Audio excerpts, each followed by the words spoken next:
that was a key difference of the ETT program, because they had an electrical trades trainee program that involved men of color, primarily black men.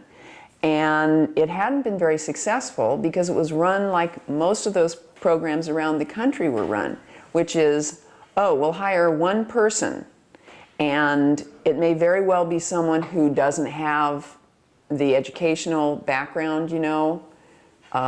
Maybe they have trouble in school, maybe they don't have math skills, maybe they don't have strong reading skills, you know.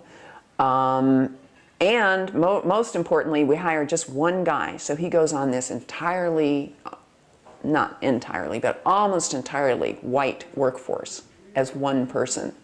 You know, they lasted 6 months if they were lucky, and they were out the door. Because the isolation, the racism, it's a recipe for failure.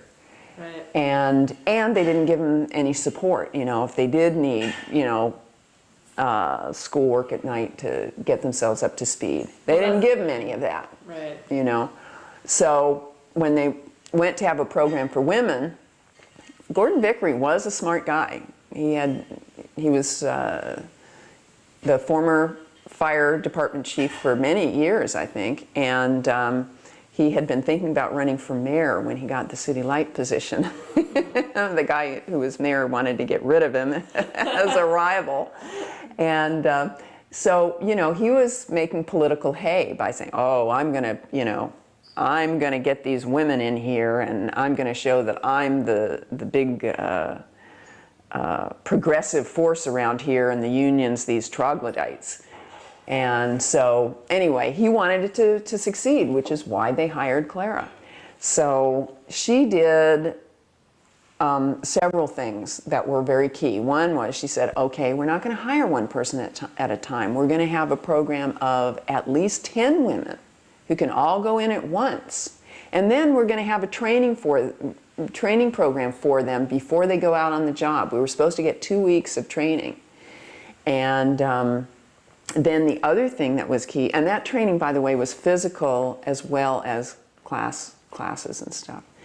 And then, thirdly, she worked very closely with the people on the crews.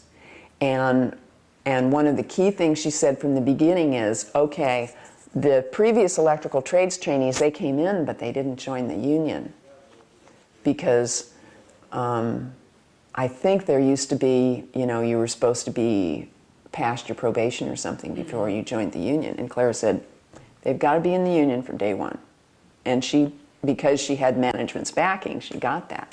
She worked really closely with some of the crew chiefs, you know, to find out what they thought was important for people to know. And actually wrote a little booklet on elementary utility electricity that was handed to us when we were first hired.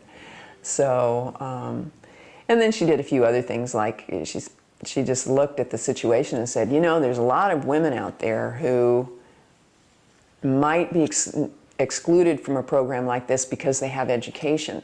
But guess what? They're working for $3 an hour.